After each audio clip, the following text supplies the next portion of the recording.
Hello everybody, and of course welcome to the Game 1 of the finals of the weekly ESPL series. This time it is the second time around, of course, and we have Denial Esports on this dire side, as well as Bhutanized, or Team Hehe, on the Radiant with that little Slark ban out there. Of course, I am Briefcase, bringing you this game along with my co-caster Mito at the moment. What's up, guys?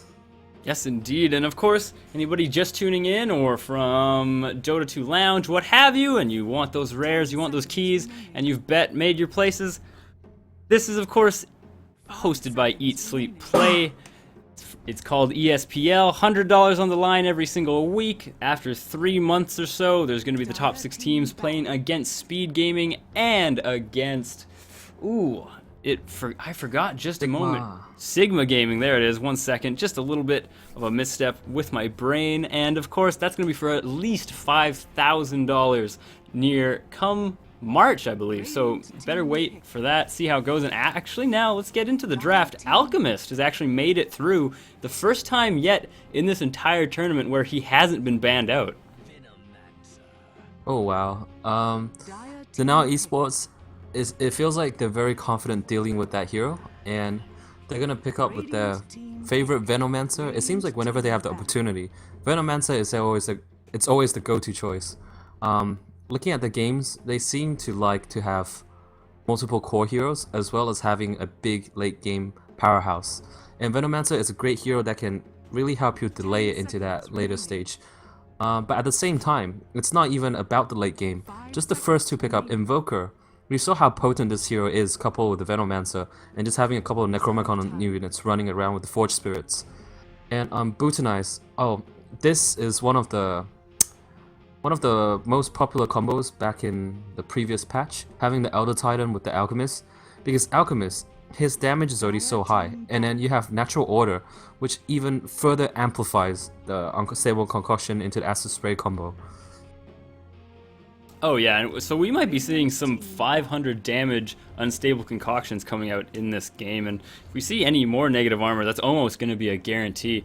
And I think we've actually, I'm not sure if it was Denial, but at the very least, at some point throughout this, I think it was last week's tournament, we actually saw Venomancer and Invoker combo quite nicely, because Venomancer goes for that Veil of Discord to help not only himself, but all of Invoker's abilities, and it just panned out really, really well overall last time we saw it. So I mean, pretty interested to see how that goes. And I mean, overall, I feel like still some just pretty standard bans coming out from both, maybe ignoring the fact that Alchemist got through, but I mean, Timber, he's been played pretty much every single game this tournament.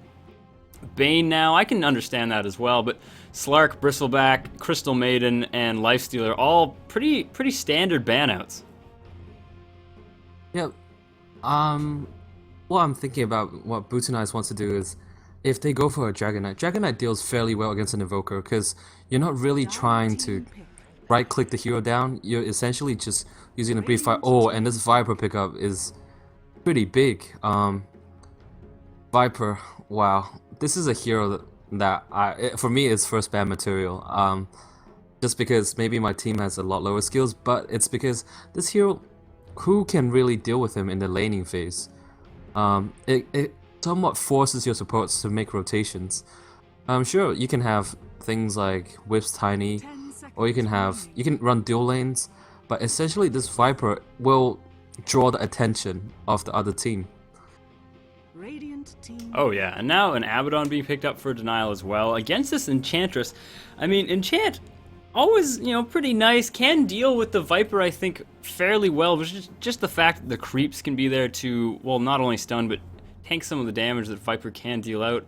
Obviously body block, and that can be a pretty decent way, I should say, at the very least, of having him not snowball out of control and just kill everybody. But with Abaddon here, it seems like right now, Viper going to be incredibly resilient. A Shadow Fiend now is picked up, and against a Viper, I feel like Shadow Fiend just does not have the HP pool to sustain against him.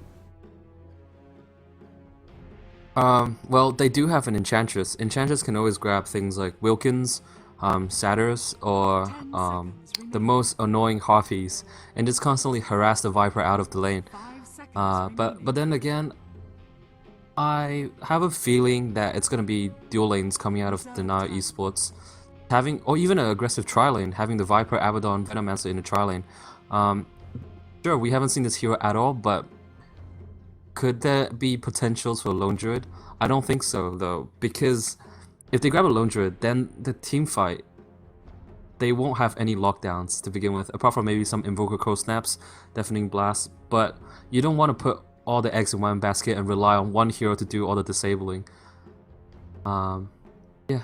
Whereas Butanize, their lineup, I feel it's well thought of and it's quite structured, but the question I still have is who is going to be up against the Viper, or how are they going to deal with the Abaddon constantly? If it's a dual lane, you put Abaddon and Viper in the off lane, how are you going to deal with it? But then once again, if Butanize, same as last game, if they get the farm they need, Alchemist plus SF, that's a lot of minus armor, and you add the natural order on top, and then you have the Enchantress, who also has Enchantress and Alchemist. They can be played as support, but they both have the ability to transition into late game carries as well. So it kind of takes off the pressure off the SF. So yeah, so far both lineups have their perks, but for me it's very hard to decide which lineup comes out on top. Yeah, both looking pretty scary. Not a lot of lockdown in this game right now. You have Elder Titan Stomp, obviously, Alchemist Unstable Concoction, and Enchantress has a slow, but they don't really have a decent way to stun anybody or really lock anybody down. And Denial Esports, all they have is an Invoker, and that's pretty much it for stuns. Venomancer's got nothing. You have Lone Druid and Tangles, but of course, sometimes the RNG just isn't with you. And now, Butanized, Hehe, they pick up a Weaver. And, I mean, I think that should work out pretty nicely for them. Wow, I really should have made a bet with you, calling out that Lone Druid. I don't know, it just kind of hit me. It's like, I have a feeling it might be a Lone Druid, but then Butanize, they do have a lot of minus armor, and it's gonna be pretty easy to kill the bear. Yeah, so... Oh, wow, yeah. I like both lineups. I mean, that bear in initiation... Acid Spray, as well as Presence, that's minus 12, and then I'm sure the bear has some amount of armor to start with, so Elder Titan just going to take that out. But let's get into who is actually playing who. I'll take Denial, you take Hehe, because I already decided that. And we got DK going as this mid-invoker, has been pooled one tango at the moment. Looks like Smurf going to be the lone druid farming up all day long. Lan, the captain, going to be this Viper. Exiled, Denial Exiled, going to be the Venomancer. And then looks like Defect, his buddy, I know he's known him since he was 10, going to be going as his Abaddon partner. And it looks like we're going to have, is that going to be an aggressive try on the bot with a lone druid farming? Or what are these? It's got to be, right? Lone druid farming solo. It's got to be. Lone Druid farming solo, right? Denial DK gonna be going mid. I don't see any other reason for Invoker to be picking up a null. If this is the case, Denial Esports actually has the stronger laning stage of the game. But quickly introducing the players on the Radiant team, Team Hehe. We have a Moment playing as the support Enchantress. We have Chip Jen playing as the support Alchemist. And Hua is gonna be the tri-lane carry. Well, actually 2.5 lane. Playing as the Weaver. And mid we have Natural playing SF. Wow, and he's going for Bottle Rush. Oh yeah. And in offlane we have Hehe's playing as the Elder Titan. Oh yeah, so I mean, not quite a smoke gank by any means. They really don't have enough lockdown right now. They got a couple slows, obviously. They could Venomous Gale. They have the poison attacks now as well. But not really having too much slow available, and it looks like indeed they've gone for this offlane farming lone druid who hopefully will have a fairly good time, and he probably should right now. It looks like Chip as well as a Moment, nowhere to be seen around there, so he's going to be against a Weaver. And then you have this pretty, I want to say it's aggressive, just in the fact that Viper and Exiled have some nice slows, and Elder Titan doesn't have the best of ways to get out of there, but I mean, it has Abaddon in it, so it's kind of defensive in that way as well. Well, we have a smoke coming out of Hehe. Oh yeah, and they have a clapping tomato. Not the best hero, or not the best creep you want for ganks. Not by any means. Troll would be better, of course. Centaur a little bit as well. But with Enchant, they do have that move slow against DK, and he might fall very quickly right now. Looks like Naturel just trying to get that Shadow Ray, so maybe they can burst him down a little bit. But there's the Alk stun at the very least. There's the slow. Shadow Ray's 1 does land in, but a nice little port in by Defect does get a shield off on DK, and it looks like that's going to be enough. And with that, they're actually going to get the clapping tomato, just the experience, not the gold. But a nice rotation out of Defect there, and completely necessary, saving DK's life. Yeah, that was beautiful. If it wasn't for a Defect, DK definitely would have died. And yeah. Oh yeah, I mean, DK still though, now he's in a little bit of a tough spot. He has to have Kawasa on pretty much all the time, but when you are last hitting under tower, it's not going to be too bad. As far as his bottom lane is concerned though, Smurf, I mean, he's doing okay. He's got 4, but I'm a little surprised that Hua is actually leading in last hits. I suppose as soon as this bear does get to level 3 though, it's going to be quite a bit scarier to be Hua down here with just the threat of entangling constantly there.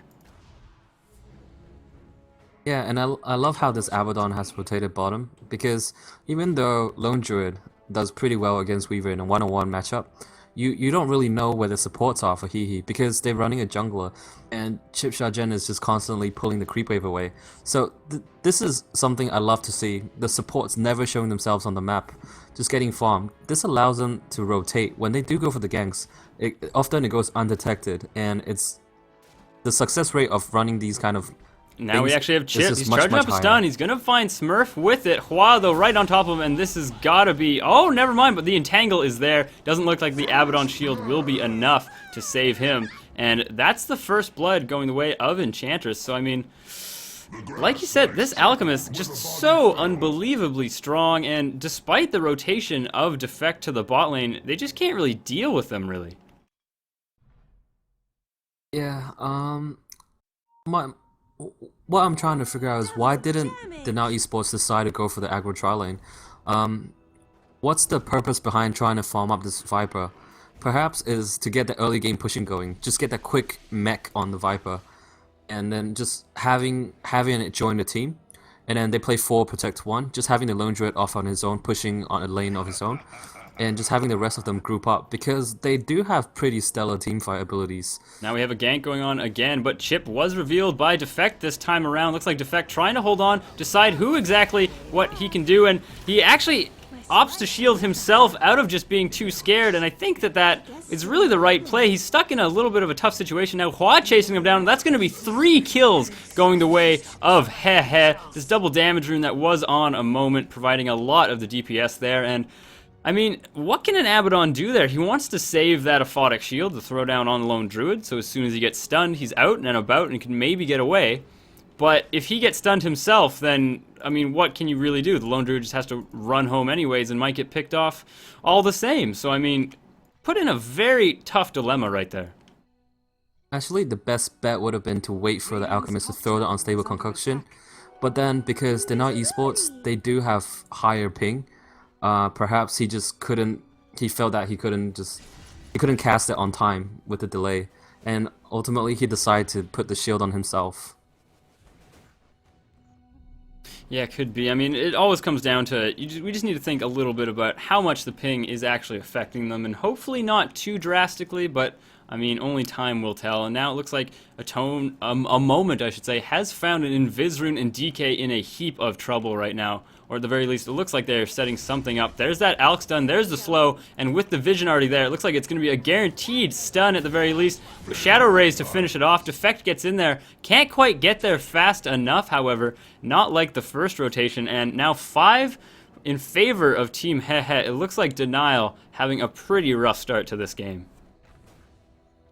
Yeah, the rotations coming out of Hehe has been great. Yeah, there's just the power of running a jungler and a powerful comboing hero that can work with a jungler. Some of the old school ones have been Vengeful Spirit, Alchemist, Shadow Demon. Yeah, just anything that can set up a stun. A Rubik, even heroes like Earthshaker.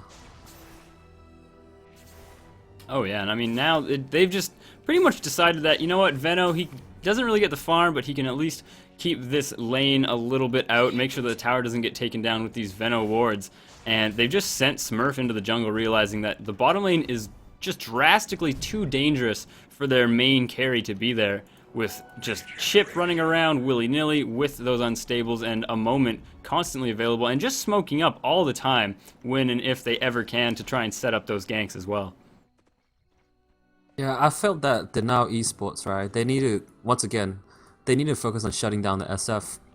As we saw, Hehe, they're very good at playing the SF, so... Looks like once again, oh no, it doesn't seem like they know that Defect's actually there. He can get the shield down, actually doesn't throw it out yet instead, and now Defect in a horrible situation as well.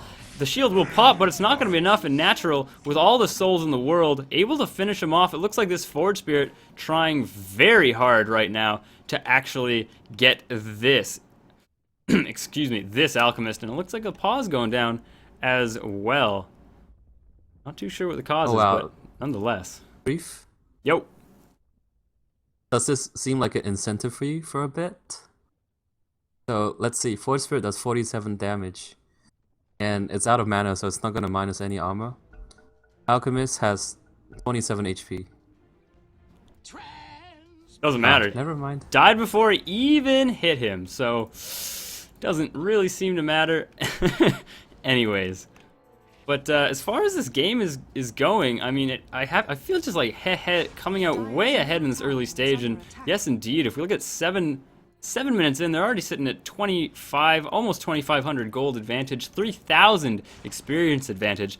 Just the Alch and Enchantress combo seems to be almost too decimating for Denial to handle, and as soon as Alch hits 6, he's pretty much never going to have to go back to base, and I suspect that Enchantress won't either. Yeah, they've got so much heal between the two of them, like HP regeneration. And I'm looking at the Weaver's items. It seems like the game plan for Hehe is to just take the game mid-game. They don't want Midas, they don't want to go greedy. They're just gonna say, hey, we're ahead, and we're just gonna keep on applying the pressure. I'm just trying to figure out when are they gonna start taking towers. Yeah, so far it seems like they just want to let the Weaver farm bottom. Don't want to take the towers too early, don't want to push out too far. But I don't see why not. It's that they have the lead, and Enchantress isn't very far off the mech. Natural. Getting a cold snap on him isn't quite enough, and they just don't have any lockdown really to deal with him. And now it looks like Chip rotating around, gonna try and find an Exiled. Might be in a heap of trouble here, actually, if Chip can get any sort of stun. And with Enchantress here as well, you're pretty much guaranteed for nobody to actually be dying. And now, Exiled in a horrible situation. Can he actually get out of range and hides himself with his Plague Ward? So that's going to be a stunned Alchemist right there. Doesn't matter, though. Isn't too long of a duration, but he's now cloistered himself in there, and he doesn't have too many options right now. All he can do is basically set up some Plague Wards, make a fence around himself, and hopefully nobody comes a knocking. Well, he still has a TP. He can just block that area and then move further back and then TP out. And I mean, yeah, right now. I was gonna say, what do you think Denial really needs to do? It seems like they just need to stabilize. It appears like they've started to stabilize. Nobody's getting picked off anymore. They're kind of being a bit wiser in their positioning, a bit more conservative. And since they're stabilizing, I mean, it is giving Smurf time to farm, but he's still pretty woefully underfarmed at the moment. Well, right now the Viper's level 8, and with Viper Strike, unless you're aiming to get the Viper up, to have the level 2 Viper Strike, I would say just have the Viper to stop. Almost getting engaged on, but can't quite get the slow off, so he will get it out of there alive. But what were you saying, Mito? I like what Denial they're doing right now. They're putting the Venomancer in offlane. This is a very textbook play from Alliance. They put the offlaner into the jungle, and then they have to take the offlane and try to defend towers, and hopefully stall the enemy team with one support. And like you can use one support to stall 3 heroes, but that tower still just fell too quick. I feel like Viper needs to start having an impact because he is the most farmed hero, and he already has the mech. So what's the purpose of a mech if it's not applied for your team? You know, like it gives everyone a decent chunk of HP, like Now looks like 250 Exile, heal. nice Gale on 2, does hit a moment. Looks like we have Chip also going to be stunning himself here, but with DK and Exiled running into basically 2 heroes, a little bit too scared to actually make anything happen there. Was able to get a cold snap, was able to get an ult off, but it's still pretty much meaningless against someone like an Alk. He actually hasn't hit level 6 yet, so he doesn't have the regen to live through it, but a moment does indeed. Did you just see that TP? Sealand barely got away. He was pushing the tower, and then Hua TP'd in, and Sealand just TP'd directly under the tower, trying to go back to base. And he was 1 hit away from dying. Well, he did make it out of there alive, though, so good for him, obviously. Probably enjoying that a little bit.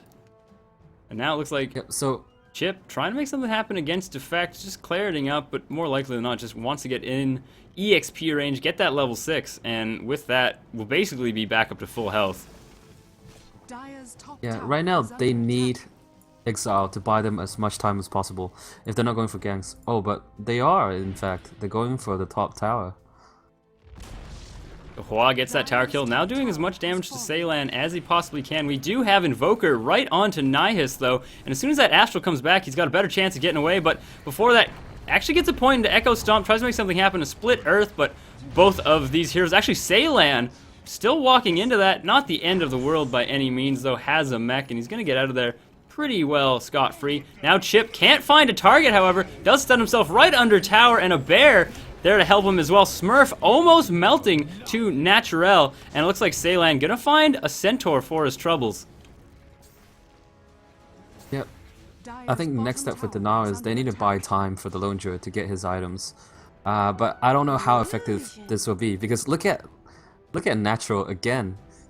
He already, now see, this is what I'm talking about. A 12.5 minute BKB. He already has the recipe at base. And when you have an SF this fat, how much time do you need to buy for that Lone Druid before you can actually take on an SF, as well as a Weaver, as well as an Enchantress who also has a mech, and then you have an Alchemist who just tanks up everything. Oh, I mean, yeah, and not only that, once you even do get all the farm you could ever want on your bear, this lineup of Hehes or you know, Hehes, it's perfectly suited to just kill that Spirit Bear incredibly quickly. Just the negative armor coming out of it, the fact that they can stun it if and ever they want to. I mean, that bear isn't really going to live too much just because it doesn't have a real good way to live through everything. So, I mean, I don't really care even how much time you give your Spirit Bear or your Lone Druid. You're really going to need to have some big initiations, maybe some big Invoker Deafening Blasts, just to make sure that that bear doesn't melt immediately. Yeah, but this... Now we have a gank going on up top, by the way. Nihis, though, trying to get away, does get an Echo Stomp, can't quite get it off. The Cold Snap there to stop that one, and he's actually gotten 3 points into Echo Stomp, so getting some very quick points there, and it looks like Ceylan in the midst of a gank. Chip always in the background there trying to get us done, and Ceylan in a heap of trouble. Looks like we have a Dark Troll Summoner going in. There's the Ensnare. And not too sure how this is going to pan out. Chip always does have Chemical Rage, and Ceylan able to get out of there alive because of that Corrosive Skin. So not too bad, but it looks like they're going to trade the mid for, I want to say, the top. There's just so many heroes here. Exile can throw down Plague Wards all day long and really guarantee that this top tower gets taken out. Yep. And just in retrospect, I felt that the Now Esports, their lineup could have maybe taken level 1 Roshan. I'm not too sure, but it's just a maybe. And on top of, I guess you forgot one other minus armor stuff that he has. It's the Swamp. It also does minus armor. Yeah. Of course. So I mean, just an obscene amount of minus armor. Now they're actually pretty much taking out the bear for free right now, and the Impetus gonna make that. Just clean that up in the last seconds there. But yeah, just the minus armor coming out of Hehe. I would be amazed if this bear can sustain basically just getting hit. Not to mention, there are some really obvious Desolator carriers on Hehe or Hehe as well. I mean, Hua, this Weaver, Deso carrier, sure. Not to mention the fact that SF, Naturel, I think we saw him with a Deso last time, and that worked out really well. And once again, now the bear just has He's already at -2, -4. It just melts, and this isn't even with all the negative armor available. Dire's bottom tower is under attack. Oh, wow, that was 600 gold from the 2 Beths.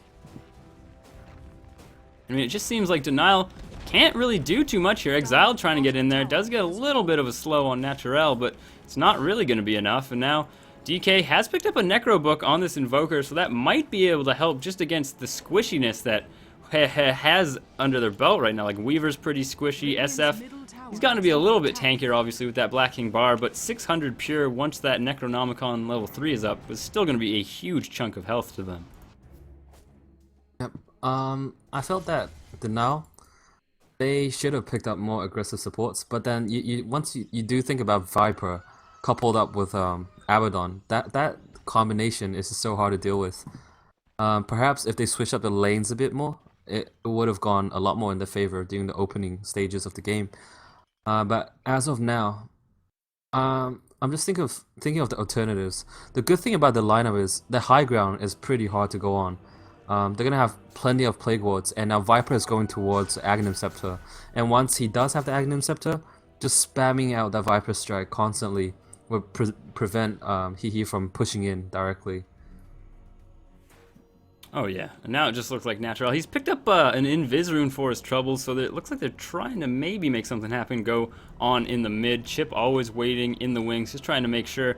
But they're also just trying to get this Roshan, and with the negative armor, once again, one of those things, it looks like Hua picking up a very early Desolator, trying to make sure that this Roshan goes down incredibly quickly. Shadow Fiend finding an easy kill on Abaddon, so it doesn't look like they're gonna be able to contest this Roche at all, and Roche was at -16 armor there, and just absolutely just got destroyed so quickly. It seems like Denial doesn't really have a good way to deal with this negative armor situation that's coming up. Yeah, the only hero who can kind of survive for a bit is probably the Abaddon with the borrow times activated. But yeah, the deeps coming out, the physical damage portion, it's a bit too much for Denial to handle right now. And the heroes are not tanky enough to even get items like Blade Mail to reflect some portion of that damage back. Yeah, so it's definitely an uphill battle for Denial. Oh yeah, and I mean Hua, like you were saying earlier, he's gone for this very aggressive, very mid-game oriented build. Doesn't have any points into, or doesn't have a Lincoln's. Doesn't feel like he really needs it, considering that the only one who could really stop him is maybe a Cold Snap or Deafening Blast coming out of this Invoker. So he's gone for this very early drums. He's got this Desolator, and they're just top tier 2 piling on the attacks right now. And looks like Smurf, not sure why it shot over there. Smurf, though, gonna get away scot-free here. Once again, though, the Radiant Hehe doesn't have any disables of their own. And it just looks like most of these fights, it's just hard to find pickoffs or even just hard to find kills right now. Because nobody has a way to disable anybody. Wow, he didn't get away quite free, though. I think he lost his bear once again. Yeah, and it's just... They need to find a way to boost up their armor. Perhaps just have the Venomancer get Vlad's. Even the 5 additional armor is appreciated. And they just need so many items to come back. They need some Sheepsticks. They need Aghanim Scepter. Oh, and what makes things even worse is they've just lost their courier. Oh yeah, that is not going to help by any means. And Hua with a nice little pick off there. And one of the perils I'm seeing that DK is running into as this Invoker, he's picked up the Necro, which of course very helpful, gonna help you stop pushes, but against an Enchantress, I mean, it's kind of a moot point. She's just gonna take the Warrior every single time, and it's almost like why did you get the Necro against an Enchantress? You know it's not gonna pan out very well.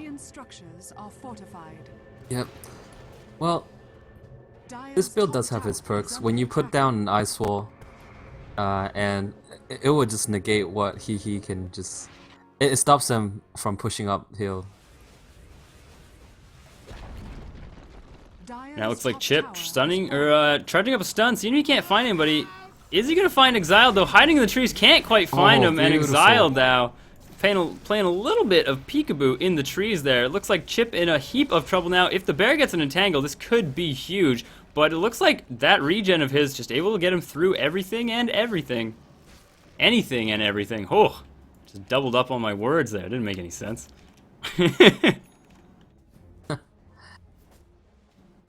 Yeah, so, wow. It's pretty devastating if you look at the goal graph and the XP graph. Everything is just... Whew, everything is going in the way of Hehe. And SF, man, this guy's farm is insane. Like, he already has BKB, Yasha, and about halfway through to his butterfly. Oh yeah, Naturel. I mean, we've just been seeing him farm in this tournament, and he's just been doing incredibly well. I think last game he ended with about 690 GPM, and I'd be interested to see exactly what he's sitting at. Only 600 this time around, not as much farm as the other one, but I mean, in the other one, it really felt like he was just trying to pile on as many items, as much gold as humanly possible to make up and against the like 6 Necros he was like up against, but going for more of a mid-game oriented build right now as well, so understandable. Radiant's bottom tower Now it is looks like under DK and attack. Saylan just trying to trade this mid tier 1 and hopefully get back to the base in time. DK has gone for that 4-1-4 build, obviously, as the Invoker. And, I mean, once you do hit this 4-1-4, against the lineup that you see Hehe running, do you really think that he should be... I mean, what do you think he should be leveling up? Getting more points in Wex, perhaps? Saylan, though, getting a big stun on him and the negative armor, just making that hit like a truck. Defect. Borrowed time now going to go off, but it looks like they don't have a good way to chase. They're just praying for bear entangles, and none of them are landing. And now with the bugs out as well, it just seems like Denial can't really stop this push very well. It looks like the Necronomicon does run out, and there doesn't happen to be an enchant available to steal it, but they're able to just run away from it. They don't have any way to lock it down, and it's just continuing to go about. They're really just trying to wait until... And there he goes. A moment stealing Wow. Huh. Yeah, I like what Natural and what Team Hehe they were doing. They were split pushing mid as well. But at this stage, it doesn't really make a difference whether they brute force as a team or they split up and take 2 towers at the same time. And now Hua does pop the Aegis. Naturel, though, getting slowed, doesn't really matter. No entangle going down. Cold Snap is on him. Does have a time lapse always available, but with a big stun being thrown out, the Venomancer, he is going to fall as well. And now it just looks like they can't do anything against Hehe. It's just the brute force of it. The damage coming out is possibly too much. Exiled, though, pops right in. Naturel eats it with his BKB and says, you know what, I have an ult of my own, and now everything just melting. Saylan can't quite get out of here. There is the stun flying them. Lands on 2, and Smurf now running for his life. Nihis punching with that stapler very nicely, and there's the GG. Very quick game there, and Hehe's idea of just coming out. Can Smurf live through it? Can't quite dodge that last little spear, but looks like Hehe takes the first game of this 3-game series in the ESPL weekly series. So thank you everybody, of course, for tuning in. I've been Briefcase bringing you this game along with my lovely and handsome co-caster Mito. Yahoo! And the next game should be coming up fairly shortly, so don't go anywhere, not by any means.